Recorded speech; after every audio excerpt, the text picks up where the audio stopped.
Hey, welcome to my podcast. My name is Dr. Brendan McCarthy. I am the Chief Medical Officer of Protea Medical Center in Tempe, Arizona. Thanks for tuning in. I'm glad you're here. Today, I want to discuss. Today I want to go back to my roots. I want to go back. I've been talking a lot about philosophical things with medicine, things that I run into in practice, things that I know are important to you because I read your comments. And we just ended a great series understanding, I'm just going to use my audience. I want to be of service to you. So when we come up with these ideas, what to present, it really comes from what I observe in clinic and what I hear from you in your comments. And this is what drives me. And the last series we did was just the idea that you're kind of stuck between two worlds, conventional medicine and alternative medicine. And it's hard to determine what's safe for you in that space because both have problems. And I see them up close because I do this for a living. I see it every day. So I'm aware of them. And my goal is to be helpful for you to navigate that space and know what to ask for and what to look for. In many ways, today's content is similar. I'm going down the same road, the same idea. My goal is to give you information to help you navigate this time in your life. And this topic is very important to me because it is misunderstood, very difficult to find good research explaining it. And it has a serious impact on your health. And that's estrone. Now, estrone is one of your estrogens. And men have it too. I have it too. Women, though, it tends to be more of a significant problem. So let me step back a moment and talk to you about estrogen. When you have a lab run and they run a panel that's called estrogen profile or combined estrogen or total estrogens, any one of those names, what they're looking at that lab is all the estrogen in your body. And of that, there are three kinds. And when they give you the total estrogen content in your body that way, it's not helpful. I want you to know that. That is kind of a useless thing to draw on you. The reason why is those three estrogens are very different from each other. And it is very important to know what each estrogen is. This is similar to when someone runs a cholesterol panel. If they run a total cholesterol and your total cholesterol is elevated, that is not helpful to you because there are so many different cholesterols in that total cholesterol count that you have to understand what each one does. And one of the important things to you as a woman is that one of the things that drives up that total cholesterol is HDL cholesterol. And that's a good one. So I've had women come into clinic who have a high total cholesterol, but both the pathological cholesterols are lower. Triglycerides, LDL, beautiful, beautiful. But their HDL protective cholesterol, really high. And that made it look like they have too much cholesterol. And they come in like, I have too much cholesterol. This is the same as with estrogen. Your estradiol is different from estrone, is different from estriol. And those are your three estrogens. Estradiol is the estrogen that's dominant during your reproductive years. It's an important estrogen. It's the one that binds to your tissue and prepares you for reproduction. It is what builds bone density. It's good for HDL cholesterol. It's great for brain chemistry, for memory, for mood, for hair growth. The estradiol does so much, and we love her for that. The other estrogen, estriol, is dominant generally during pregnancy. It's very important during pregnancy. It actually plays several roles. It's anti-inflammatory, and it's also immune modulating. And that's one of the ways you can hold a pregnancy without rejecting that pregnancy. It plays a role with that immune modulation in there.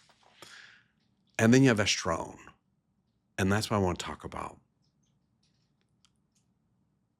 Your body will interconvert estradiol to estrone throughout your normal years of cycling in a healthy way, generally. And you will have your estradiol be higher and estrone generally is lower during the years of reproduction. That's how it should be. When menopause occurs and estradiol starts to diminish and you no longer make that, your body will still continue making estrone. Estrone is made from your adipose or body fat storage. And estrone, in and of itself, it's quiet in the sense it doesn't have the same stimulatory benefits of estradiol. It doesn't have the same immune modulating as estriol. It has some benefit though, estrone. It's not 100% bad. And our ancestors needed it. You see, the thing about estrone is that it comes from your body fat. And if you go back in time and think about our ancestors, having adequate levels of body fat later in life was a sign of relative health and affluence. This is, thousands of years ago, say. And so estrone was good there because estrone, what it would do, would further help you maintain your body fat. And if anything, build a little bit more body fat on top of that in order to help sustain you further. Because as our ancestors went, that was very important to have to survive. It's not as important for us now. But estrone was important in that sense because it helped sustain your life. So for our ancestors, estrone was wonderful. It was helpful. It's just in modern times, with the way we live now, it's not helpful. And if anything, you'll find it has a lot of pathology associated with our current lifestyle. And that's what I want to drive into today and the next 3 episodes. In the general way we live now in our society, we don't have food shortages or mass famine like there was, in the deep history of humanity. And nowadays we have more calorie repletion. We also eat a more refined diet. And when we eat ultra-processed foods, which are foods that have been prepared, that have been enhanced with flavoring, that have been manipulated to make them taste a certain way, when we eat that type of diet, we're going to have a little bit more inflammation. We're going to have a little bit more insulin. Our body's going to store a little bit more fat. That fat in our body is going to generate more estrone. The estrone, when there's inflammation around and insulin around, estrone, it doubles down on the inflammation that you already have, and it doubles down on your insulin. What it's doing is, as I mentioned, in our ancestors' case, estrone would help them maintain the body fat they had and actually build a little bit more. That was one of the benefits of estrone back then. But nowadays, if you're eating a certain way, that you have a little bit more insulin than you need, and your diet's a little bit more pro-inflammatory, estrone levels are going to become higher. And estrone is going to re-emphasize that insulin in your body and develop more insulin resistance. It's going to cause you to store more fat disproportionate to the food that you're eating.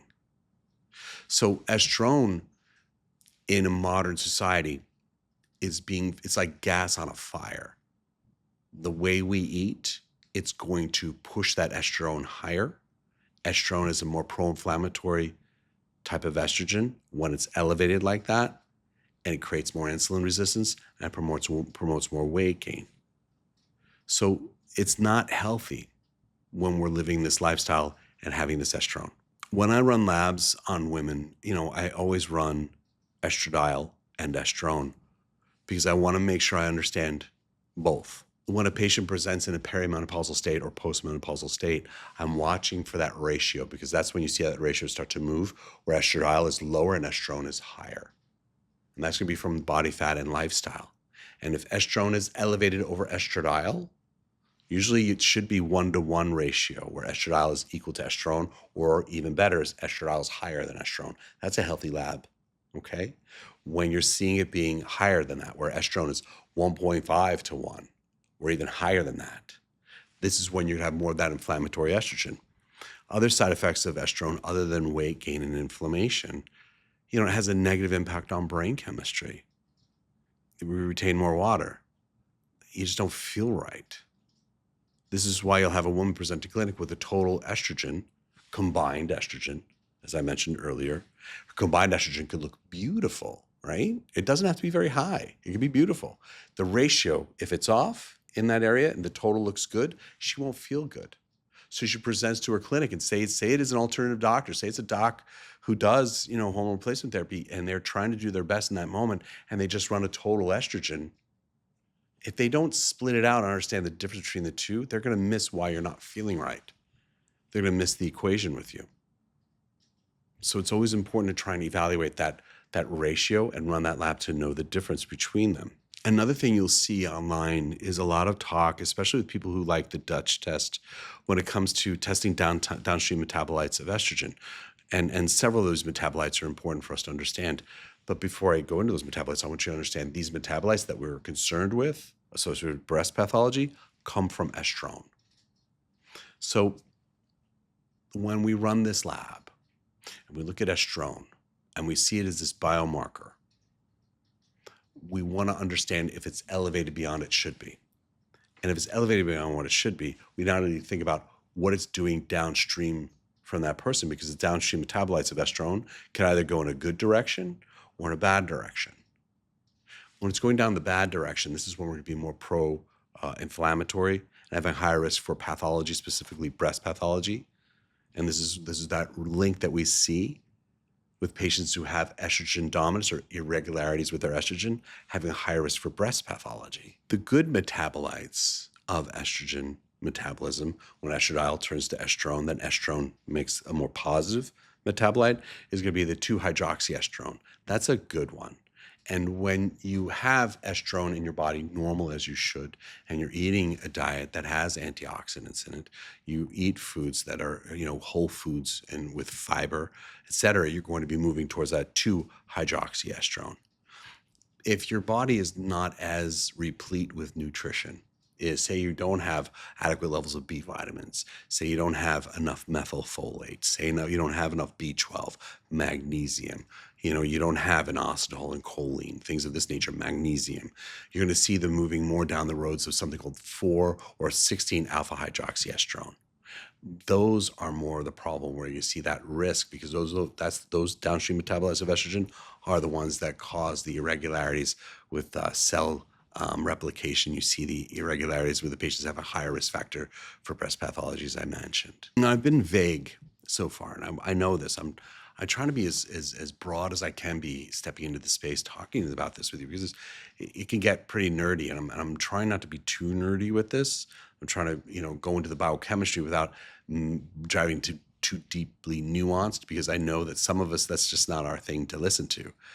And just because your brain doesn't grab onto biochemistry easily doesn't mean you don't deserve to understand this, okay? I think about this a lot. The way we present material to you matters. If I'm doing a good job, right? And I want to do a good job. If I'm doing a good job, I'm able to communicate a concept that is complex in a meaningful way that a lot of you can understand. And I want more of you to understand than not. And just because your brain doesn't grab onto biochemistry easily doesn't mean you don't deserve a deeper understanding of this so that you can be safe. Too often in medicine, we value nerdy stuff, complex explanations, deep dives, and using jargon. And when that gets valued in medicine, it can't help but be confusing to the patient. And you are what we are here for. We're not here for ourselves to get excited over what we know or be competitive with one another. This is what doctors get like. I see this a lot. We're here for you. You are the reason we're here. And to the degree we're able to communicate with you as providers, that's the value we have. And it is our job to consistently and continually work on our ability to communicate with you. This podcast is my attempt to be better at it every day, because it's not something you just start off being good at. This is something you work at constantly. So estrone, why do I keep doing this? Why even talk about this? Because, if it slips past you and you're taking estrogen and you think you're doing everything right, your doctor never ran these labs, and then all of a sudden you start having symptoms, all of a sudden you start seeing, having breast pain, you see this fibrocystic changes with your breast tissue, we could have prevented that. We could prevent that.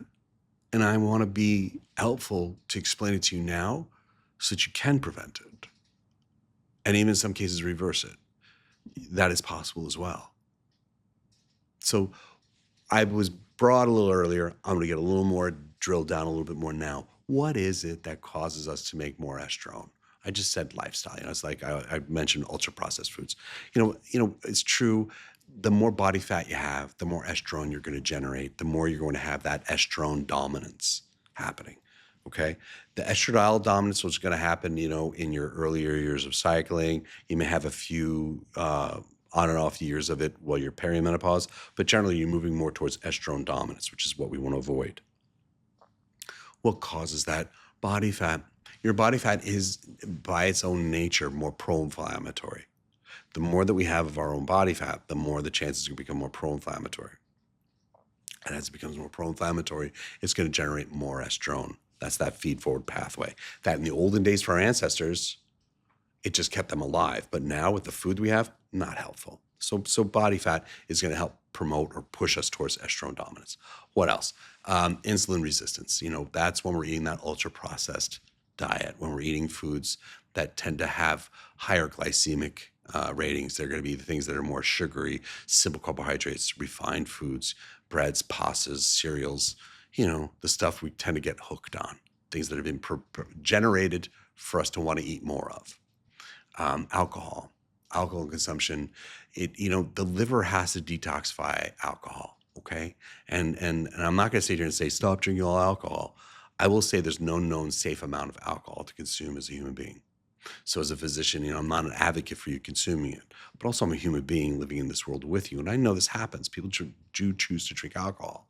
So I'm not telling you to stop in and of itself. I'm just telling you to be aware that when you drink alcohol, your body's going to focus on detoxifying alcohol as it should at the expense of you not detoxifying your estrone. So when people consume alcohol, you're going to see that estrone levels go up. Low fiber.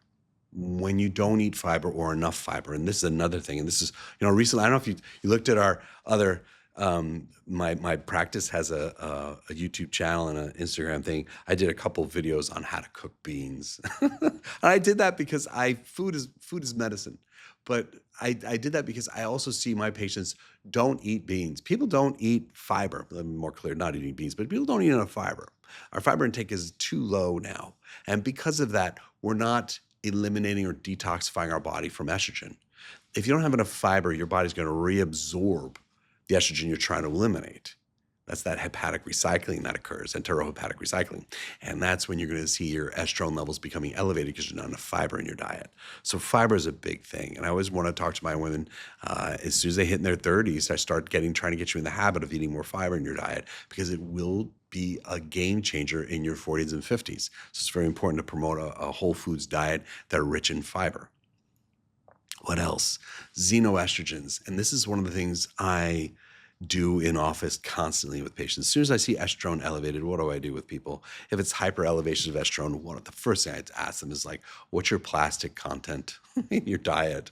If you're taking your food and it's in Tupperware and you're microwaving it, you're going to be getting BPAs and phthalates in your body, endocrine disrupting compounds like that. Your liver needs to detoxify them. And it's going to, same thing as alcohol, it's going to be focusing on that, and your estrone is going to be sitting there not being detoxified or eliminated. You're going to be stuck with more estrone. Your body's really focused on that plastic, those BPAs and phthalates, the endocrine disrupting compounds located in those items instead. So we want to make sure, in order to keep, if someone comes in with high estrone, what do I want to do? Do my best to make sure that they're not drinking out of plastic water bottles. Make sure that they're doing the best not to eat food that's been wrapped in saran wrap, that's not been stored in plastic. If they have to store it in something, there's PLA, which is a bamboo derivative, and it's a something temporary where you can do. There's different paper, craft paper things that are not lined with plastic. There's different ways of doing glass, of course, and ceramic. These are good ways of storing food. Not as convenient, but it plays a big role in your health. I've had people just eliminate plastic out of their diet, K-cups, eliminating these out of their diet, and that's brought their estrone back to normal. Another one's going to elevate. It's going to be cortisol and stress. when you're under severe stress, as I've spoken about in several other episodes, and you just see it online, it's the truth. We know the more stress we're under, our body is more inclined to gain weight. But the mechanism behind that is going to cortisol, is going to stimulate your pancreas to release more insulin. You're going to have more insulin every time you eat. That hyperinsulinemia that's coming from that is going to trigger your body to become more insulin resistant, trigger your body to make more estrone because that's what's happening at the body fat level. And that's why stress increases estrone as well. And then sedentary behavior. The more you sit around, the less active you are, the less your liver detoxifies estrone. And that's a fact. So those are the big seven, that causes that to become elevated with lifestyle. It's going to be, already having weight. It's going to be the insulin resistance. It's going to be alcohol consumption, low fiber in the diet, xenoestrogens, which is endocrine disrupting compounds found in plastics more often than not. It's going to be cortisol stress and sedentary behavior. But what's the big one? What's the one that I want to really go into here? And why did I do this? I had an agenda. I had an agenda doing this. All the things I've spoken up until this point has been a primer for this one part I want to discuss now, because this is the most important thing that I can say around estrogen with you. And I said all the things I did up until this moment to set the stage so I don't trigger anybody. Because whenever I talk about estrogen, if I word estrogen in a way that I say it's not safe or unhealthy, women, and I want you to know you are safe and valid with me when you get triggered about this stuff. And I hear you. I do. You've been so poorly treated. I say this a lot in my podcast. You've been poorly treated by medicine for a long time. And when they pulled estrogen from you in 2002, after that really poorly done study, it vilified estrogen in and of itself. And now women are so defensive of their need for and right to have estrogen, estradiol, as a hormone replacement therapy, that anything I say about it can be termed as if I am bashing estrogen replacement therapy. I want you to know I am the furthest from that, because I've been doing estrogen replacement therapy since 2006. I've been doing it the whole time. I have not stopped, guys. I've been doing this since I started practicing medicine. Since I started doing hormone replacement therapy, I have been using estrogen. It is an important part of your biology. I know that. With that said, my understanding of estrogen is deep, and this topic is important. The delivery system matters. The delivery system matters. If you take oral estrogen as hormone replacement therapy, the first pass through your body, it's called hepatic first pass. You absorb it, it goes into your liver. As soon as it goes into your liver, your body perceives it as a food and tries to break it down as if it were food. And the side effect of that is you're going to make more estrone, 6 to 8 times more than as if you were to use it naturally yourself, your body making it naturally. So when your body makes estradiol from your ovaries naturally, as I mentioned, healthy body, 1-to-1 ratio, right? This is a 7 to 8 times higher level of estrone when you take it orally. When your doctor prescribes your oral estrogen, you will always have elevations of estrone, always. Please know this to be true. I know that there are literally millions of you out there on oral estradiol right now. And I don't want to instill fear. I don't want to speak from fear or to fear.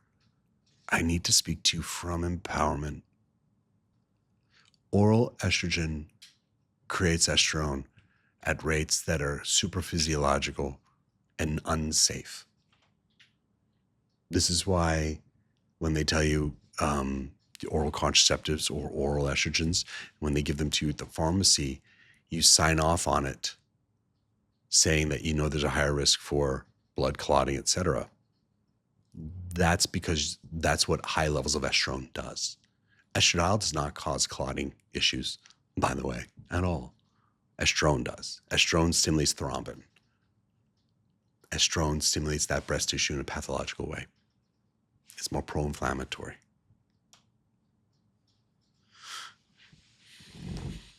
If there's no other way for you to get estrogen other than oral, you deserve to have your estrone levels labbed. Your period always deserve estrone levels to be tested, by the way. Literally always. You always have.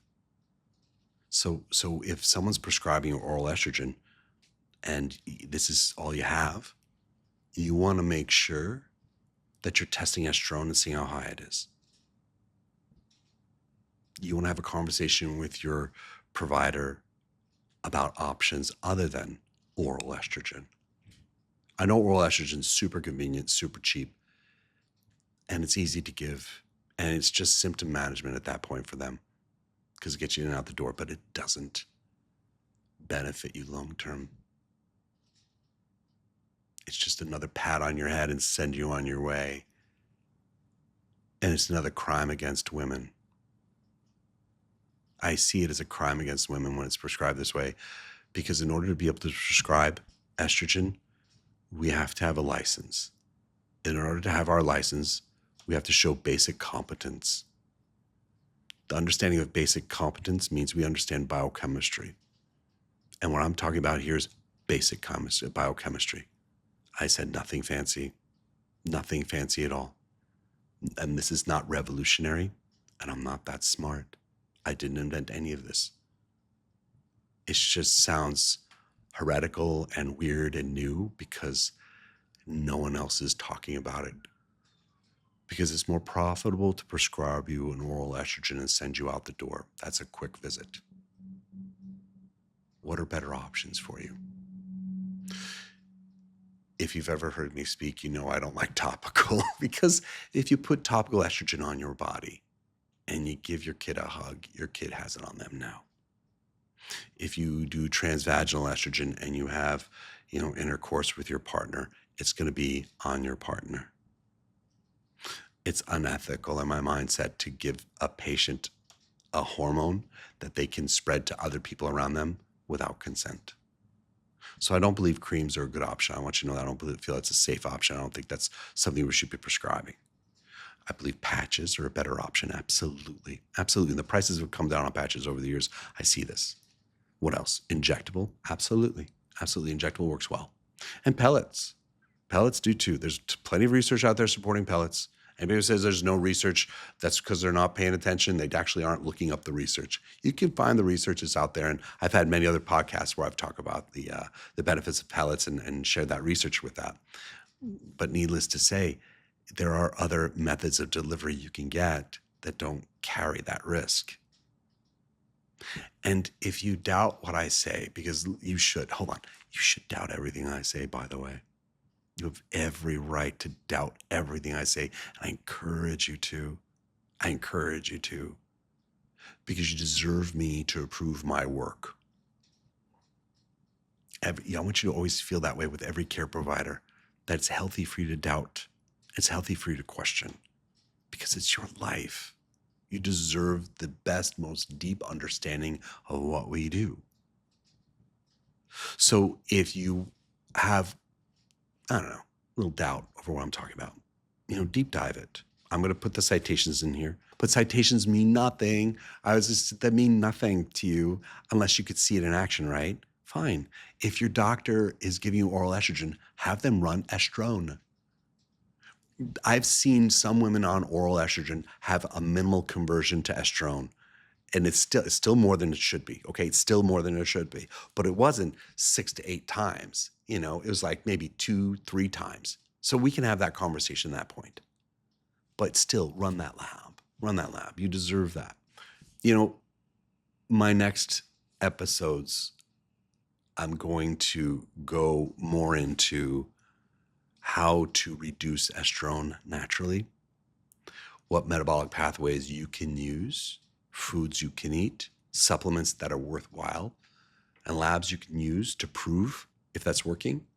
Because I have a problem with, high-priced cash labs like Dutch. I just do, and I always will. I have a problem with things that are being charged at a premium because no one else is out there doing it, and because they can get away with it. And because that's great money for them to make. I believe that when we come into medicine, we need to make money. It's business. I get that. But we shouldn't be profiteering off of people. And I see Dutch labs as largely a profiteering business model. I have a serious problem with that personally. I think that's ethically questionable problems. Anyway, I'll talk to you about labs you can do to verify that are run through your insurance. They're not $1 million tests. And what would be necessary labs, what are not necessary labs. Estrogen's not evil. Estradiol's definitely not evil. We know that. Estrone, I want you to know, even after everything I said, it's not evil. She got our ancestors through so much. It's just that in modern times with our lifestyle, it's not safe. And us going after estrone alone is irresponsible. We really need to go after our lifestyles and make our bodies healthy again so that estrone can be healthy in our bodies. I'm not going to give you some weird pharmaceutical protocol that's going to shut down estrone production because that's awful. That doesn't help. That's not the truth of the matter. I'm going to talk about lifestyle. I'm going to talk about some supplements for sure, but I'm going to talk about lifestyle, the things that bring it down and how you verify with labs. I just want you to know I'm not going to vilify anything. I'm just going to be honest with you and straightforward. And that's because our goal in medicine is restore harmony in the body, restore vitality in the body. It isn't just to give you a drug or a supplement or a hormone to make you feel good. That's just a tiny part of it. The bulk of what we are supposed to be doing in here is restoring the overall wellness of the woman in front of us. So to the degree I'm doing a good job with that, like the episode. And, if you like what we're doing here, please subscribe. And if you think there's someone out there that would benefit from watching this episode, please share it. Thank you so much for tuning in, and I'll see you at the next episode.